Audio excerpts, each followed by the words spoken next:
Rule number 1, never be too eager to rush your opponent. Want to play prison rules, Frogman? Want to play prison rules? You got it. I'll be your daddy.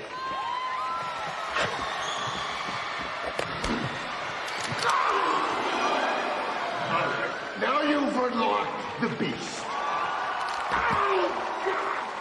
From this position, it's relatively easy to manipulate your opponent. And thus we have the chicken wing. The armbar. The crowbar. Or my personal favorite, the pacifier.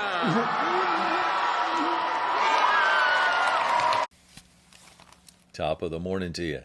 So when we read Psalm 68 with the eyes of love and a keen desire to get to know God better, we see David as the psalmist discussing how God is so powerful and protective of his people that the enemy runs at his slightest movement forward. Just like a schoolyard bully backs down when someone stronger comes on the scene, verse 1 declares God already is beginning to arise and his enemies scatter. It doesn't take much from God for us to see the enemy disappear like smoke is driven away by a slight wind, or how a candle melts away when exposed to some heat. When God comes on the scene, all these things take place, which of course frees up God's people to rejoice.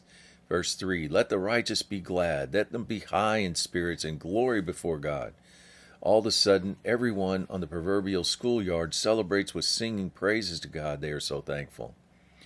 This helps them to recognize God as a father to them. He is a judge and a protector who takes care of even the lowest on the social scale. The homeless, desolate, and prisoners all come under his protection, while those that rebel are left high and dry with no one to depend on except themselves. As a leader himself, David admires how God leads from the front and is very hands-on in how he uses nature to get the attention of everyone. It doesn't slip David's notice that God is a restorer and a provider for his people, especially to those who are weary, poor, and needy. As God flaunts his power by defeating his enemies, it doesn't escape the attention of all the kings and princes in the land, especially when they see their fellow kings of the enemy armies flee so fast and furious they leave behind expensive spoils of war. David declares God has 20,000 chariots at his disposal, plus the advantage of controlling all the high ground on the mountains and in the heavens.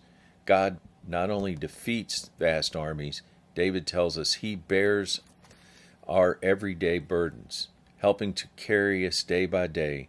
He is the God of our salvation. In verse 35, David sums it all up by saying God is awe-inspiring, profoundly impressive, and someone to be feared.